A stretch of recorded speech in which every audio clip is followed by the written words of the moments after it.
Okay children, आज हम सीख रहे हैं class 12th flamingo book poem first my mother at 66 written by Kamala Das. तो माई मदर एट 66 जिससे कि टाइटल से पता चल रहा है, पोइम के नेम से पता चल रहा है कि उसकी माँ जो है वो काफ़ी वृद्ध हो चुकी हैं। किसकी? पोइटेस की। तो यहाँ पर मैं आप लोगों को बता दूँ कि जो पोइम में पोइटेस अपनी माँ के बारे में, अपनी माँ की ओल्ड एज के बारे में डिस्क्राइब करती हैं कि किस तरीके से उनकी मम्मी की उम्र बहुत हो चुकी है और किस तरीके से वो बहुत ज़्यादा वीक, बहुत ज़्यादा ओल्ड हो चुकी हैं। तो यही चीज़ हमें इस पोइम में देखने को मिलेगी कि भाई किस तरीके से इंसान जवान रहता है और जवान से फिर वो वृद्ध हो जाता है, और जब वृद्ध होता है तो वो काफ़ी कमज़ोर हो जाता है ना, उसका फेस कैसा हो जाता है। तो ये चीज़ सो नाउ कम। तो ये देखिए आप लोग, driving from my parents home to Cochin last Friday morning I saw my mother beside me. तो यहाँ पर आप लोगों को देखिए, ये कुछ मैंने मीनिंग्स भी लिख रखे हैं, ये भी आप देख सकते हैं। तो उनके घर से पोइटेस आ रही हैं लास्ट फ्राइडे को मॉर्निंग में, सुबह आ रही हैं, और वो अपनी मम्मी को देखती हैं, मम्मी की तरफ देखती है। उनकी मम्मी उनके साइड में ही बैठी हुई है। तो यहाँ पर इसका मतलब ये साफ साफ जाहिर हो रहा है कि जो पोइटेस है वो कहीं बाहर रहती हैं, और अभी वो आई थी उनकी मम्मी के पास मिलने, उनके घर, और अब वो जा रही हैं। तो उनकी माँ उनके साइड में बैठी हुई हैं, ठीक है। तो आप देखिए यहाँ पर, और ये भी मैं आपको बता दूं कि इसमें साफ साफ नहीं लिखा हुआ है, लेकिन वो उनकी कार से या उनका जो पर्सनल 4 व्हीलर है उससे जा रही हैं अपनी माँ के साथ। तो देखो, जब वो अपनी माँ की तरफ देखती है तो उनका चेहरा कैसा दिखता है उनको? डोज ओपन माउथड हर फेस, मतलब उनका चेहरा बहुत कमज़ोर उन्हें दिखता है, ऐसा जैसे स्लीपी फेस दिखाई देता है, उनका मुंह खुला हुआ है। क्योंकि हम देखते हैं कि जब हमारे माता पिता, हमारे दादा दादी वृद्ध हो जाते हैं तो उनका चेहरा ऐसा ओपन माउथड रहता है, खुला रहता है अक्सर उनका मुंह, उनके lips.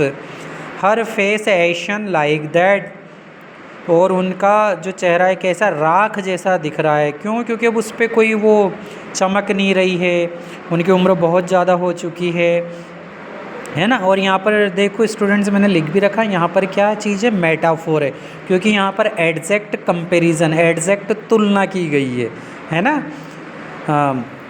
Of cops and realized with pain. तो यहाँ पर कोप्स मतलब लाश जैसा उनका वो दिख रही है, कैसी? जैसे कोई लाश पड़ी हुई है, वो जीवित नहीं है ना। उनको बहुत ज़्यादा दर्द भी हो रहा है पोइटेस को ये चीज़ें देखकर कि देखो मेरी माँ कितनी बूढ़ी हो गई है, देखो बिल्कुल लाश जैसी दिखाई दे रही है, देखो उनका चेहरा बिल्कुल इनएक्टिव हो चुका है।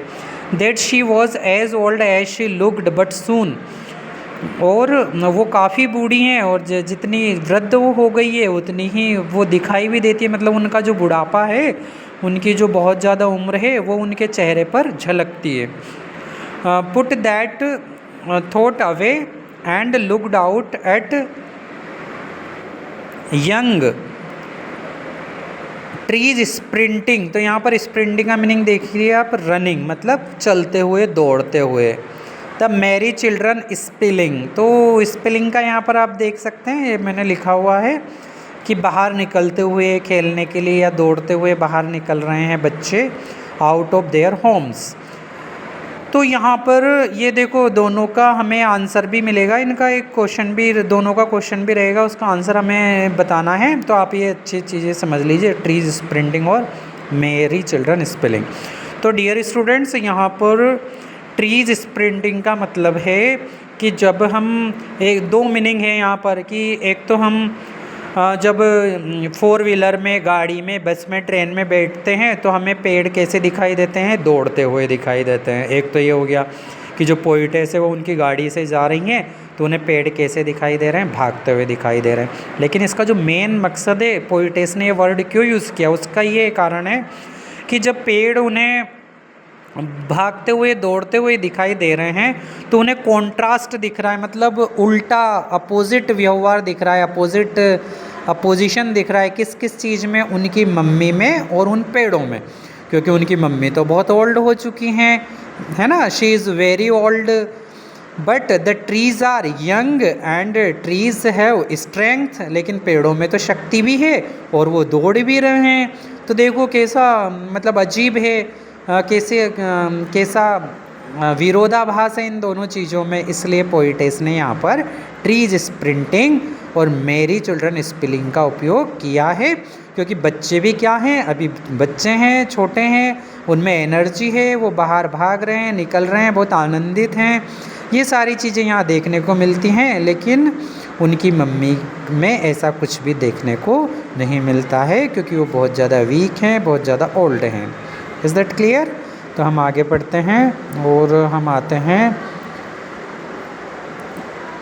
But after the airport's security check standing a few yards. तो यहाँ पर देखो, जब एयरपोर्ट पर गई पोइटेस उनकी मम्मी के साथ, तो एयरपोर्ट की कुछ लिमिटेशंस होती है कि ज़्यादा अंदर सब नहीं जा सकते हैं। तो पोइटेस के पास तो टिकट था, तो वो अपना टिकट दिखाकर अंदर चली गई। सिक्योरिटी ने चेक कर लिया उनको, लेकिन उनकी मम्मी को नहीं जाने दिया। उनकी मम्मी वहीं पर खड़ी हो गई, है ना, फ्यू यार्ड्स मतलब कुछ दूरी पर। फिर उसके बाद away I looked again at her wan pale as a late winter's moon and felt that old. और उन्होंने फिर उनका ऐसा कमज़ोर सा चेहरा देखा, पीला पड़ा हुआ चेहरा देखा अपनी मम्मी का। जैसे कि किससे तुलना की उन्होंने अपनी मम्मी के चेहरे की? अपने मम्मी का जो वीक चेहरा जो था, फीका पड़ा हुआ चेहरा था, पीले कलर का चेहरा पड़ चुका था, वो कमज़ोरी की वजह से, उम्र की वजह से, उसकी तुलना पोइटेस ने की है winter's moon, late winter's moon. तो लेट विंटर्स मून और उनकी मम्मी में समानता है। कैसी? कि जैसे लेट विंटर्स मून जो रहता है वो डल रहता है, इनएक्टिव रहता है, वो ज़्यादा रोशनी नहीं देता है, डिम रहता है, ठीक है। वैसा ही अब उनकी मम्मी का चेहरा है, बहुत कमज़ोर है, उसमें कोई शाइनिंग नहीं है, कोई चमक नहीं है। That's why the poetess used here the word a late winter's moon. Is that clear? तो यहाँ पर हम लोग फिर आगे बढ़ेंगे और यहाँ पर देखो as a late winter's moon, तो हम देख सकते हैं इसमें कि यहाँ पर कंपैरिजन किया जा रहा है किसका? उनकी मम्मी का। तो यहाँ पर वो जो हमारा पोइटिक डिवाइस है जिससे हम कंपैरिजन करते हैं, वो भी सिमिले यहाँ पर देखने को मिलता है। Familiar ache my childhood's fear but all I said was see you soon Amma, all I did was smile and smile and smile. फिर वो कहती हैं कि क्या कहती हैं कि familiar ache my childhood's fear, कि मुझे बहुत ज़्यादा फेमिलियर एक है, मतलब वो जो उनका चित परिचित जो दर्द है, दुख है, वही उनको वापस आता है। तो क्या चित परिचित दुख दर्द है उनको? कि जब वो बचपन से ही अपनी मम्मी से को खोने से डरती थी। जैसे छोटे बच्चे रहते हैं, उनके माता पिता कहीं थोड़ा सा भी इधर उधर हो जाते हैं तो बच्चों के टेंशन हो जाती है। तो बस वो का वही बोल रही हैं पोइटेस कि जब वो छोटी थी तब भी अपनी मम्मी को खोने से डरती थी कि यार मम्मी कहाँ चली गई, कहाँ चली गई, कब आएंगी। ऐसा ही अब हो रहा है, उनको डर लग रहा है कि यार मम्मी बहुत ओल्ड हो चुकी हैं, बहुत कमज़ोर हो चुकी हैं, क्या पता क्या हो। बट और ऐसा उन्होंने फिर भी जाते जाते उन्होंने क्या कहा कि you soon Amma, I said was see you soon Amma, all I did was smile and smile and smile. और अपनी मम्मी से गुड बाय कहा कि ठीक है मम्मी, मैं फिर से मिलूँगी, आऊँगी, और स्माइल स्माइल स्माइल, उन्होंने ऐसी स्माइल दी। तो स्टूडेंट्स मैं बता दूं कि स्माइल स्माइल जो वर्ड बार बार यूज़ किया गया है प्रेशर डालकर यहाँ पर, तो इससे भी पोइटेस में बताना चाहती है कि जो उनकी स्माइल है वो दिखावटी है, क्योंकि वो अपनी मम्मी को दिखाना चाहती है बस, बाकी वो बहुत दुखी है अंदर से। तो इस तरीके से हमारी जो पोइम है वो कंप्लीट होती है, उसका एक्सप्लेनेशन कंप्लीट होता है। आई होप आप लोगों को बहुत अच्छे से समझ में आ गई होगी पोइम। और यहाँ पर हम टेक्सचुअल एक्सरसाइज पे आएंगे और मैं आप लोगों को अच्छे से हिंदी में सभी क्वेश्चंस का मीनिंग समझा देता हूँ। तो देखिए आप लोग, see your first question, what is the kind of pain and ache that the poet feels, कि किस प्रकार का कवि को डर है, दर्द है, कौन सा किस प्रकार का दर्द उन्हें महसूस होता है। तो किस प्रकार का दर्द महसूस होता है, तो डियर चिल्ड्रन यहाँ पर सबसे मेन आंसर हमारा जो है वो यही रहेगा कि उनको जो दुख है, उनको जो दर्द है वो है अपनी मम्मी की अधिक उम्र का, है ना। उनकी मम्मी ओल्ड हो चुकी है, उसका उनको दुख दर्द है, अपनी मम्मी को खोने का डर है। तो बस यही हम आंसर में लिखेंगे, है ना। तो आप लोग अपना आंसर बहुत अच्छे से बना सकते हैं और क्वेश्चन में से बना सकते हैं कि there is the pain and ache of her mother's old age. अगर इतना भी आप लिखेंगे तो आपका मेन आंसर इसमें हो जाएगा, फिर आप बाकी चीज़ें एक्सप्लेन कर सकते हैं। तो मैं फिर से बोल रहा हूँ कि there is the pain of her mother's old age. Is that clear. उनकी मम्मी की जो ओल्ड एज है उसका ही उनको पेन है और एक है ना। ओके, उसके बाद मैं दूसरा क्वेश्चन भी आप लोगों को अच्छे से समझा देता हूँ, हिंदी ट्रांसलेशन इसका। Why are the young trees described as sprinting. तो मैंने आप लोगों को जब एक्सप्लेनेशन बताया था तब भी ये क्वेश्चन अच्छे से समझा दिया था कि यंग ट्रीज़ जो हैं वो स्प्रिंटिंग मतलब घूमते हुए यहाँ क्यों बताए गए हैं। तो वापस से इसका आंसर ऐसे ही बनेगा जैसा एक्सप्लेनेशन में देखा था कि फर्स्ट पॉइंट में तो हम लिख सकते हैं इसमें कि जो पेड़ हैं वो घूमते हुए इसलिए दिखाई दे रहे हैं क्योंकि पोइटेस और उनकी मम्मी वो एक उनके 4 व्हीलर में उनकी कार में है, इसलिए चलती हुई कार से उन्हें पेड़ घूमते हुए दिखाई दे रहे हैं।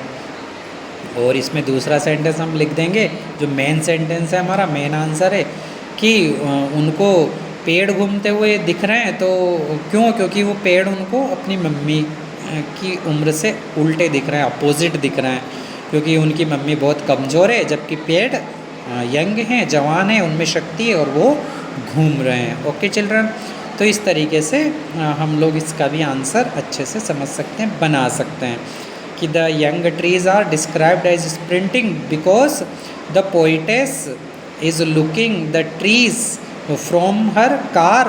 ये तो हो गया हमारा फर्स्ट पॉइंट। और second point, the poetess looks the trees and thinks that her mother is very old but the trees are young and they have energy and strength and they are sprinting। तो ये दोनों हमारे sentence complete हो गए।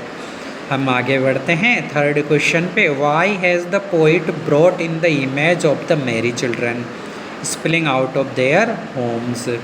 तो students अभी जो हमने अभी लिखा था आंसर वैसा ही कुछ इसका आंसर आएगा कि पोइट ने यहाँ पर मेरी चिल्ड्रन की इमेज क्यों रखी है, मतलब जो बच्चे मस्ती कर रहे हैं, घरों से बाहर निकल रहे हैं, आनंदित हैं, उनका क्यों यहाँ पर एग्जाम्पल लिया उन्होंने, है ना। तो इसका कारण भी यही है क्योंकि पोइटेस याद कर रही है कि भाई उनकी मम्मी तो कितनी ओल्ड हो चुकी हैं, जबकि देखो बच्चे भी कितने छोटे हैं, उनमें कितनी एनर्जी है, बाहर वो घूम रहे हैं, एंजॉय कर रहे हैं। क्लियर, तो वैसा ही आंसर इसका भी बनेगा। ओके, तो द पोइट, यहीं से हम आंसर की शुरुआत कर देंगे। The poet has brought in the image of the merry children spelling out of their homes. ये पूरा क्वेश्चन में से है ना। Because the poetess feels contrast between the children and her mother। Okay, तो between the child or children and her mother। तो okay, her mother is very weak but the children are very active and energetic and they move and play out of their homes. ये लगभग ऐसा कुछ हमें इसका answer बनाना है। मैं आप लोगों के लिए आंसर खुद लिख कर भी भेज दूंगा, लेकिन अभी हाल फिलहाल आप लोग समझ लीजिए इनको। Fourth question, why has the mother been compared to the late winter's moon. अब देखिए ये भी हमने एक्सप्लेनेशन में बहुत अच्छे से समझा था कि मम्मी ने why has the mother been की माँ की तुलना लेट विंटर्स मून से क्यों की गई है। पोइटेस अपनी मम्मी की तुलना लेट विंटर्स मून से क्यों करती है। तो इसलिए करती है because they both are dim and dull, क्योंकि दोनों ही कैसे डिम है, डल हैं, है ना, इनएक्टिव हैं। तो ये इसका आंसर है, क्योंकि दोनों एक जैसे हैं। लेट विंटर्स मून जैसा डिम डल रहता है, वैसे ही उनकी मम्मी है। क्यों? क्योंकि उनकी मम्मी की उम्र बहुत ज़्यादा हो चुकी है। What do the parting words of the poet and her smile signify.